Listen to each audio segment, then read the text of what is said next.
A ideia do Cultura Viva nasceu em 2004. Nasceu de um insucesso. Inicialmente, quando o presidente Lula assumiu, ele tinha um desejo para a criação de espaços culturais nas periferias. E em 2003, a solução encontrada pelo governo federal, pelo Ministério da Cultura, já com o Gilberto Gil, foi a da construção de uns pequenos centros culturais pré-moldados. Era uma estrutura metálica com espaço cultural e o nome que ele levava era de BACs, Bases de Apoio à Cultura. Isso acabou não dando muito certo. Houve também uma crise no Ministério da Cultura, as pessoas responsáveis por esse projeto saíram, né? Isso final de 2003. Aí a secretaria responsável por isso ficou 6 meses sem secretário, até que chegaram a mim. Fui selecionado, enfim, entrevistado, nem foi pelo Gil, foi pelo secretário executivo e o chefe de gabinete dele, né? Era o Juca Ferreira, que depois veio a ser ministro, também o Sérgio Leitão. E aí acharam que deviam me contratar, eu entreguei um livro meu também, que tinha escrito Na Trilha de Macunaíma, estava saindo ainda. Entreguei para o Gil ler, o Gil, eu soube que ele leu logo depois, gostou e mandou me contratar sem me conhecer, olha só, era um pouco aquele momento, né? Eu estou falando isso para situar o momento em que nasceu o Cultura Viva, aí, em meados de 2004, em que foi um período que tem que ser analisado, não do ponto de vista político partidário, mas do ponto de vista simbólico, em relação ao que significou a vitória do presidente Lula, que foi o fato de ter alguém com a história, com a cara do povo, assumindo a principal cadeira da República. Isso fez com que as pessoas acreditassem mais nelas mesmas. Parece que há não tanto tempo assim, né? Mas já se vão quase 10 anos nessa história. E foi exatamente essa emergência de um novo protagonismo popular que possibilitou que uma proposta como a Cultura Viva se difundisse mais rapidamente, né? Quando eu cheguei, eu assumi, eu vi aquela proposta da construção física, não concordava com ela, até porque eu já tinha ocupado um cargo de secretário de Cultura em Campinas, uns 12, 15 anos antes, no início dos anos 90, e tinha tido uma outra experiência, né? Que foi fundamentalmente a partir da potencialização daquilo que já existe, por vezes uma biblioteca comunitária, feita numa garagem, um espaço de artistas de rua que fazem ali o seu trabalho, ou uma ação socioeducativa numa favela, num bairro comunitário, e com isso deu para difundir uma experiência que eu pude sistematizar depois com uma proposta do ponto de cultura e da cultura viva. Cultura viva, então, é isso, é a cultura feita dentro de contextos, a cultura feita pela gente, a cultura que não é estandartizada, não é uma mercadoria. E ponto de cultura é a potência, a capacidade de agir, de transformar, a criatividade das pessoas, que todos têm, mas que é muito reprimida ao longo, não só aqui no Brasil, no mundo, né? Porque sempre se inverte, sempre se trabalha a política pública a partir da ótica da carência, da falta, e não da potência, daquilo que cada um tem de bom e que pode realmente usar o que as pessoas têm de melhor. Foi com isso que nós difundimos aí a ideia do ponto, que consiste em repassar um recurso para entidades culturais que já desenvolvem os seus trabalhos, mas não ficar só nisso, também tem toda uma articulação em rede, um conjunto de ações que promove um processo de desenvolvimento grande aí. Nós chegamos a 3 mil pontos de cultura no final de 2009, começo de 2010, que foi quando eu saí do Ministério, né? Atendendo a 8 milhões de pessoas em 1.100 pontos de cultura. Com a mudança do governo, houve uma alteração de prioridade. Hoje a Cultura Viva não é uma prioridade no governo federal, nem no Ministério da Cultura. E nem a relação com os pontos, porque ela estava muito fincada não somente na transferência de recursos, mas nesse processo de desenvolvimento a partir da articulação em rede e do encantamento, na construção de uma outra narrativa, de baixo para cima, que valorizou o saber popular, dos pajés, das rezadeiras, dos grupos de jovens nas periferias e tudo mais. Hoje, veja, do mesmo modo que eu analiso o momento Lula, não do ponto de vista partidário, mas do ponto de vista simbólico, né, eu tenho que analisar um momento do atual governo, que é que eu diria que ele está mais fechado para esse tipo de experimentação. É um governo que prima mais pela técnica, né? As planilhas, os PowerPoints da presidenta da República. Ocorre que a técnica não é neutra. A técnica é sempre uma construção feita e atende a determinados interesses. Aí eu falo da técnica no sentido amplo, né? As normas, as leis, a gestão e tudo mais. E a técnica, ela atrofia esse tipo de experimentação mais avançada, como foi a dos pontos de cultura. Hoje, não dá para falar que se mantém 3 mil pontos. O governo não apoia isso. Nos índices gerais, nos PowerPoints, até pode ser. Mas, enquanto transferência efetiva, são algumas centenas só. Então, houve uma regressão no apoio aos pontos. Havia na rede também uma outra instância que são os pontões, que funcionam como capacitadores, articuladores e difusores na rede. Como todo o conceito do Cultura Viva é uma ideia de um Estado-rede, de uma gestão em rede, compartilhada entre Estado e sociedade, o pontão ele tem esse papel. Praticamente se abandonou esse conceito dos pontões. Eu sei que no Plano Nacional de Cultura, agora na definição das metas, se falou do número de 15 mil, mas um número, seria bom que chegasse a isso, correto seria chegar. Porque, enfim, são quase 6 mil municípios no Brasil e nós chegamos em 2010 a 1.100, hoje a menos.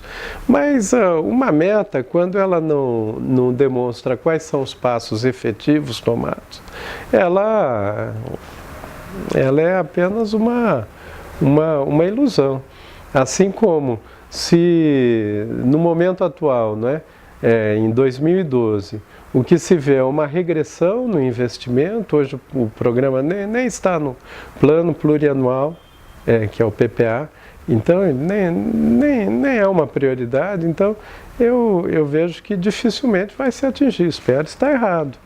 Mas a ação prática desses 2 primeiros anos, no governo da Dilma, da atual gestão do Ministério da Cultura, ela vai num outro sentido. E com uma outra quebra, que é essa quebra do encantamento, a quebra da narrativa. Então, vejam, e agora eu entendo também que essa quebra, ela ocorre por uma questão de divisão do Estado, né? A experiência do ponto de cultura era o Estado de baixo para cima. Hoje, as políticas são outras, são de cima para baixo, não é? Política, obras das usinas hidrelétricas, não é? Tanto que a gente vê todos esses conflitos aí lá em Belo Monte, tantos outros lugares, obras de rodovia e ferrovia, agora com as privatizações dessas obras, para usá-las como corredores de exportação de produtos primários. Não é algo que é construído num processo mais democrático. É até um paradoxo, porque na América Latina avança muito a ideia do ponto de cultura e da cultura viva, e no Brasil, do ponto de vista de governo, ela tem regredido.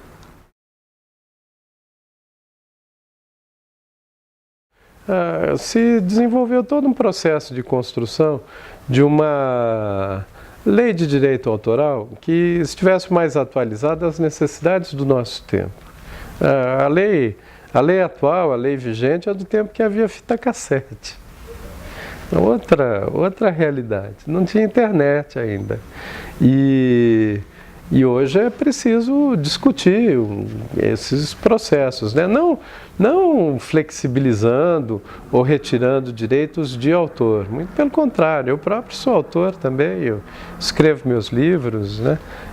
Não ganho muita coisa, mas ganho lá, de vez em quando vem um pouco de venda, né? Porque venda de escritor não é fácil. Mas o que acontece? Praticamente se freou essa discussão, se retirou o projeto, foi o primeiro ato do governo federal em relação à cultura, ainda em janeiro de 2011, se retirou o projeto do Congresso para que fossem desenvolvidas consultas. Nós já estamos no final de 2012 e ainda não se devolveu isso, né? Ou seja, se mantém a partir de que tipo de interesse? Interesse que preserva muito aqueles estamentos, né, aqueles cartórios de direito autoral, como o ECAD. Não somente o ECAD, mas o ECAD é um exemplo é um escritório de arrecadação de música, que ele é controlado pelas gravadoras, e são as entidades das gravadoras, nem brasileiras são multinacionais, elas que controlam o ECAD. A forma de pagamento do ECAD, no caso da difusão pública, ela é pela média das 100 músicas mais tocadas. Isso significa, e as 100 músicas mais tocadas são aquelas que pagam jabá. Isso é um tipo de suborno, porque a gravadora paga para a rádio tocar aquela música, não é que o povo gosta e aí a rádio tocou. Não, o povo gosta porque a rádio tocou. E a rádio tocou porque a rádio recebeu aquele dinheiro. E aí esse dinheiro volta na forma de arrecadação do ECAD, tanto que a maioria dos músicos do Brasil são muito insatisfeitas com isso e querem mudanças na forma da lei, ou, por exemplo, uso educacional de produtos culturais financiados com recurso público, pela Lei Rouanet. Vejam, hoje não pode. O filme é 100% financiado com dinheiro público e você não pode exibir esse filme numa atividade educacional, numa escola. Isso era colocado na discussão da nova Lei Rouanet. Foi retirado também, né?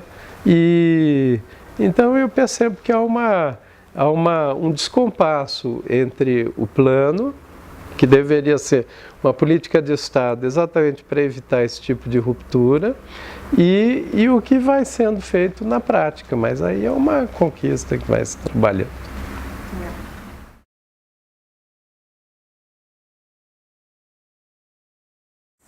Há que ter um sistema nacional de cultura, nesse caso temos dado passos, né? Tem avançado. Recentemente foi votado mais uma etapa do Sistema Nacional de Cultura no Congresso.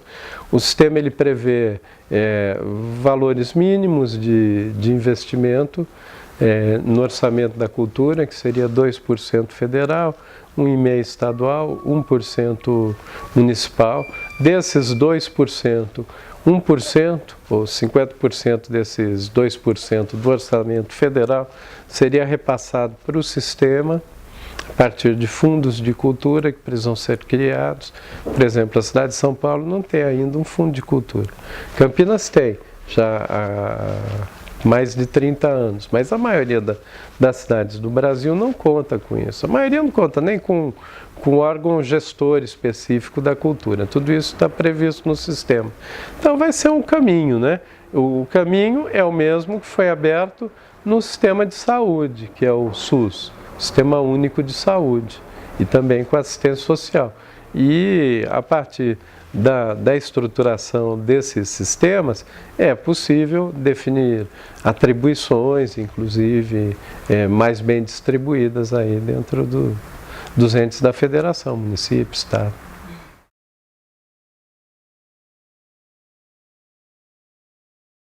Eu penso que, em primeiro, considerar a cultura como estratégica para o desenvolvimento. E por que ela é estratégica? Porque ela é transversal.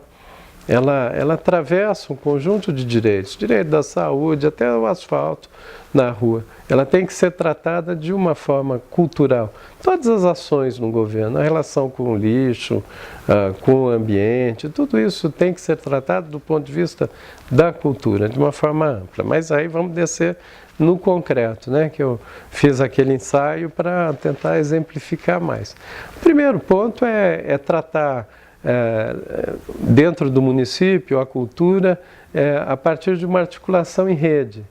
Há muitos espaços construídos nos municípios, alguns mais adequados, outros menos, mas é preciso colocá-los para funcionar. Não que não falte também melhorar espaços e até construir um bom teatro, um bom museu, mas é preciso colocar o que já existe para funcionar de uma forma sistêmica, continuada, porque cultura é isso, cultura é cultivo, cultura é permanência. Então esse é o primeiro ponto, uma cultura em rede e articulada com a cultura digital. Acesso à banda larga, meta-reciclagem, desenvolvimento de software, em software livre, porque ele envolve trabalho colaborativo e uma série de outras condutas. Então, cultura em rede, que seria o físico e o virtual, né? Articulado. Um segundo ponto é a cultura e educação. Não há como desenvolver programas de educação separados da cultura. A cultura é o conteúdo da educação. Se educa o quê? Alguma cultura. E aí a educação é a estrutura da cultura. Eu até faço a comparação ali entre corpo e alma, né? A alma é a cultura, o corpo é a educação. Quando o corpo se separa da alma, a gente tem problemas nos dois casos. E aí a gente poderia trabalhar nessa relação de cultura e educação de diversas formas. Primeiro, fala-se muito em educação em tempo integral, mas não dentro da escola. Além de ser caro, é contraproducente colocar o aluno o tempo todo dentro da escola. A gente tem que trabalhar no conceito da cidade educadora, dele ter, fora do horário de aula, possibilidade, no mínimo, e aí como meta, né, acesso a um curso de iniciação artística, a uma visita, uma por mês, para um museu, para um cinema, para um teatro. Um desses três, numa cidade como São Paulo, já é muito, mais de 1 milhão de estudantes, mas teria que ter essa meta sistematizada. Para quê? Para ter uma educação do olhar, dos sentidos, da percepção. Terceiro, se aprende fazendo com a educação. É necessário. Eu até dou o exemplo do sistema de orquestras da Venezuela. Faço até uma estimativa de custo, de quanto seria manter uma orquestra jovem. Entre 300 e 400 mil reais por ano. Veja, não é tanto. E se a gente cria um sistema mais amplo, isso tem um grande significado. A Venezuela é um país com 30 milhões de habitantes, menos que a população do estado de São Paulo, tem hoje 1.000 orquestras em funcionamento. E é o maior berço de grandes músicos no campo da música clássica, da música erudita, no mundo hoje. Né? Se fala muito do Chaves, não fala muito disso. Se bem que esse sistema de orquestra ele começou antes do Chaves, mas ele foi ampliado exatamente nesses últimos anos lá na Venezuela. Então, o segundo ponto, cultura e educação. Um terceiro ponto é exatamente a cultura viva, que não é somente o ponto de cultura, envolve um conjunto de pontos de mídia livre, para sites, rádios comunitárias, TVs comunitárias, ação com os mestres e os griots, trazer o saber tradicional, o saber popular, para a relação com a escola, para a relação com o ponto de cultura, agentes jovens de cultura, relação de cultura e saúde, interações estéticas, para que os artistas profissionais possam desenvolver o seu trabalho em relações de contexto, porque hoje o artista desenvolver fora de um contexto, ele faz aquele trabalho que é para enfeitar uma casa, ele é uma mercadoria. Então a gente tem que mudar isso para que tanto as comunidades cresçam e o artista também cresça nesses contatos, né? Então essa é a cultura viva. E um quarto ponto estruturante para as políticas municipais, ao meu ver, ele envolve um conceito simples. Quem faz cultura é o povo, são as pessoas, não é o Estado, não são os governos. E cabe destinar recurso público para esse fazer cultural autônomo, porque deixar isso somente para o financiamento da renúncia fiscal, dessa lei, tipo Lei Rouanet, eu não sou contra, não defendo acabar com a lei. Acho até que ela tem o seu papel, num determinado aspecto, mas é reduzir a cultura à dimensão de mercado. A decisão de programação cultural fica transferida para gerentes de marketing das empresas. Está errado. Tem que ter uma política pública. A sociedade tem que dizer e tem que amparar aquela produção continuada da cultura e que não é essa produção ali de consumo direto, né? Aquela coisa volátil que tem. Então tem que ter um fundo público de cultura, destinar recursos para isso, porque é um direito do povo fazer cultura com autonomia e protagonismo, sem ingerência do Estado e também do mercado, porque ela diz respeito à nossa alma, à nossa percepção, à nossa sensibilidade. E é também um dever do Estado garantir esse processo.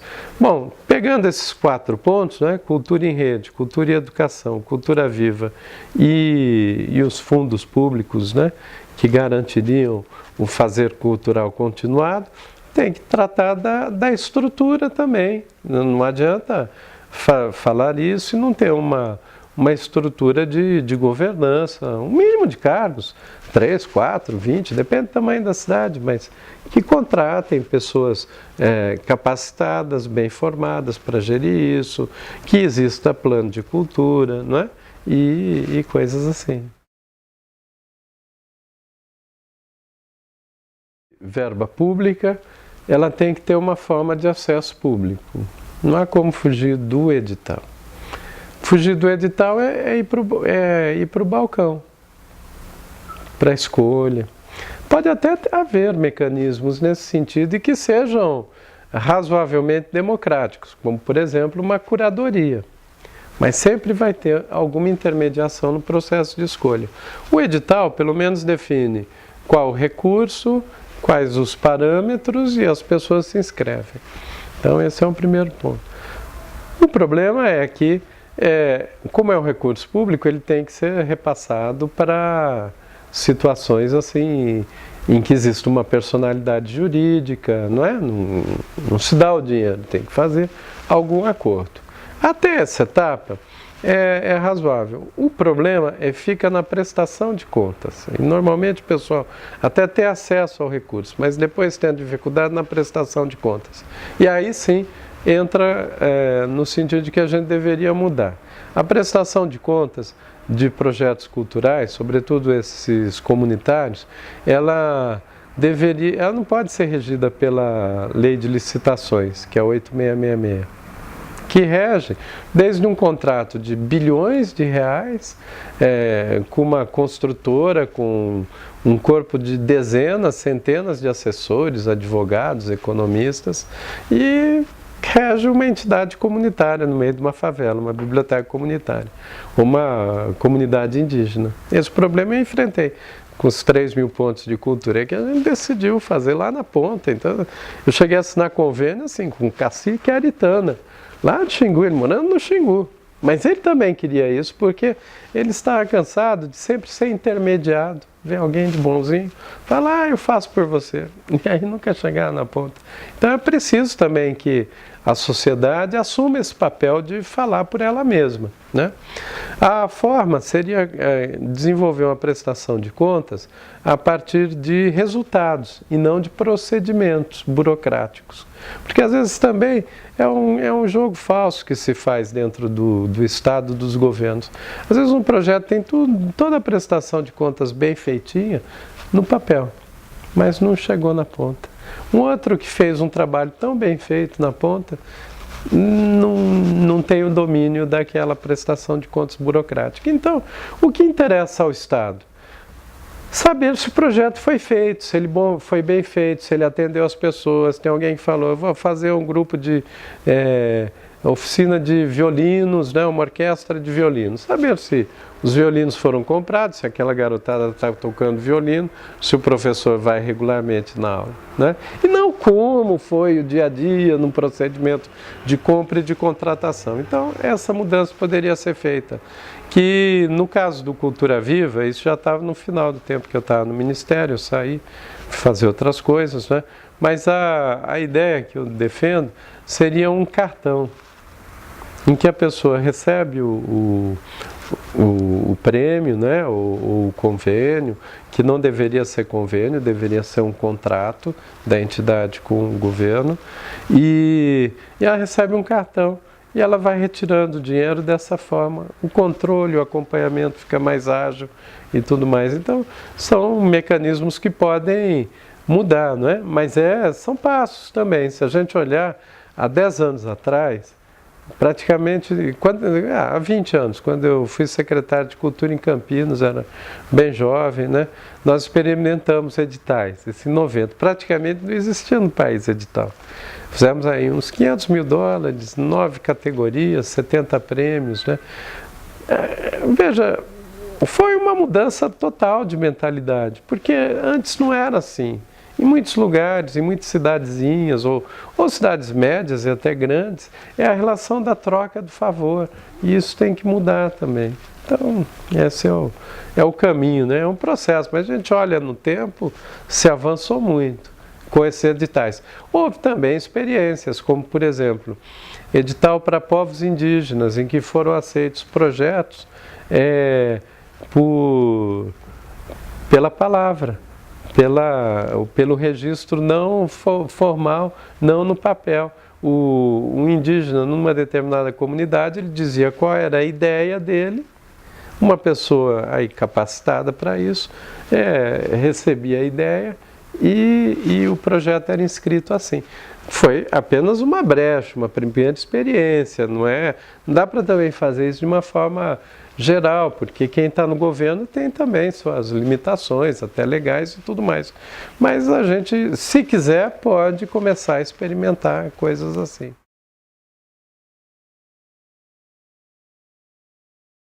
A gente tem muito uma ideia de participação a partir da ideia de pirâmide, né? De representação. Isso se estende para a política também. A gente deveria pensar, sair da ideia da pirâmide, né? Em que grupos elegem, subgrupos que elegem outros e tudo mais, e partir para uma outra geometria mais circular, né? E mais colaborativa. Colaborar é trabalhar junto, né? Então eu vi em algumas comunidades indígenas na Bolívia que para uma tomada de decisão, por exemplo, o Tipnis, que é um parque indígena que estão querendo cortar o parque, como se fosse o Parque Nacional de Xingu aqui, e fazer uma estrada no meio, até com uma empresa brasileira, a OAS, com financiamento do governo brasileiro, que é o BNDES. E os indígenas lá estão contra. O governo é a favor, até o presidente é índio, né, o Evo, mas os indígenas que vivem em Tipnis, a maioria deles, é contra. E são contra porque dizem que imagine cortar o Parque do Xingu com uma estrada. Também tem uma série de outras questões, mas o processo decisório deles é um processo em que eles se reúnem e eles só concluem quando eles chegam ao consenso. A gente é que acha que uma boa decisão democrática é da maioria sobre a minoria. Não é. É uma imposição também da maioria sobre a minoria e a gente reduz a possibilidade de conseguir encontrar pontos de convergência. E pontos de convergência é a busca de pontos em comum, onde você vai estabelecendo consensos, a partir da ideia do consentir, do sentir junto, do abrir mão de algumas coisas em função do outro também. E aí estabelecer plataformas mais comuns. Eu penso que a gente deveria exercitar isso na relação entre Estado e sociedade. Com o ponto de cultura, nós iniciamos esse tipo de experiência, né? Mas ainda tem que cultivar muito, porque a experiência humana, ela é difícil, né? As pessoas estão mais acostumadas. Dá um problema? Vamos votar logo, né? Por quê? Porque não quer discutir muito. Vamos, pá, encerra. Não quer compreender o outro, não quer se colocar no lugar do outro. Então, esse tipo de procedimentos, né? Buscar consensos comuns, daí a política pública também, né? A busca da esfera pública e pontos de mediação na relação Estado-sociedade. Ponto de cultura é isso, é uma mediação dessa relação, que poderiam ajudar na construção disso, né? Mas tem umas décadas ainda de exercício.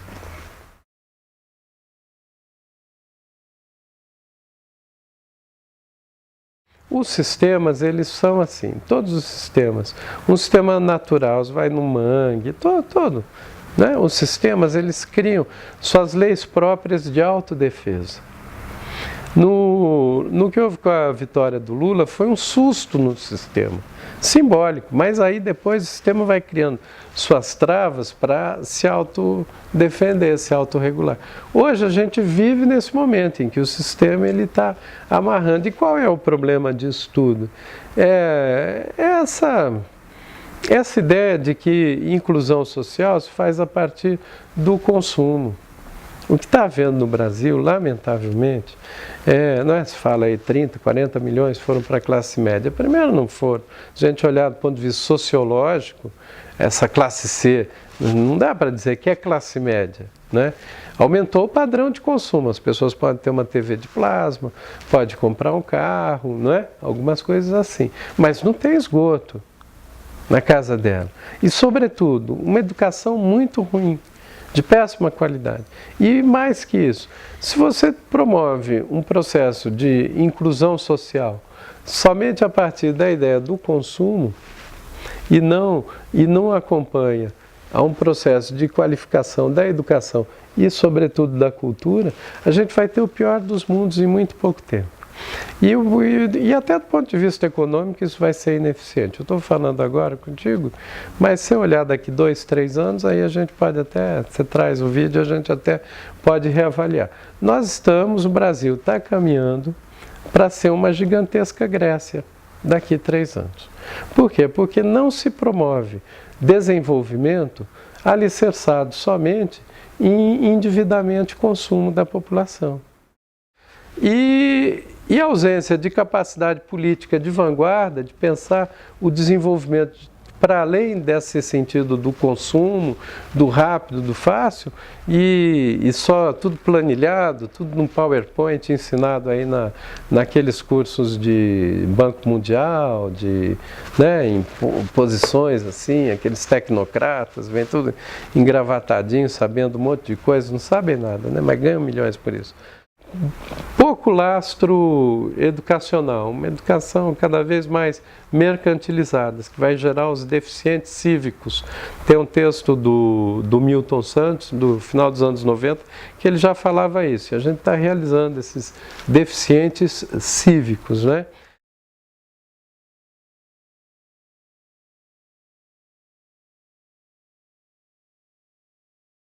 Acho que não. O melhor exemplo é a política atual de cultura do governo federal, que é um governo de continuidade e que provocou uma instabilidade, uma mudança de enfoque muito grande, que poderia até promover isso, mas sem um processo de discussão também, nem de tentar entender o porquê esses grupos todos, esses mestres da cultura tradicional, esses grupos de jovens aí espalhados pelas periferias, grupos de artistas, núcleos coletivos de cultura digital, estão tão insatisfeitos. Na verdade, eu vejo sim, eu sou historiador, eu vejo uma quebra de narrativa, de encantamento. A cultura ela tem esse sentido muito grande. Então, veja, houve a quebra. Quais são as 3 ausências? A instabilidade total. Você pode ver com vários. Eu aqui falei do direito autoral, falei de cultura viva, mas se a gente pegar, vai ver outros pontos. Segundo, autoritarismo, porque houve tanta demonstração de insatisfação que hoje se traduz numa frustração e até no acanhamento e praticamente não se fez nada. E qual é a outra instabilidade? A ausência, né? Que é também muito grande, porque, de novo, o protagonismo principal como mecanismo da política pública volta a ser a Lei Rouanet. A Lei Rouanet é a lei da ausência do Estado, é a lei do Estado transferindo para a iniciativa privada. Veja bem, não é recurso privado, ele transfere para a iniciativa, porque esse dinheiro é um dinheiro de imposto, que seria pago de qualquer maneira. O que o Estado transfere para a iniciativa privada é a capacidade decisória sobre os rumos da cultura. E hoje esse é o principal mecanismo de financiamento da cultura. Também era era assim no governo Lula, mas estava havendo um caminho de inversão. Aí se interrompeu. Então, nesse quadro atual, falando em setembro de 2012, eu percebo que está aí a ausência, a instabilidade e o autoritarismo.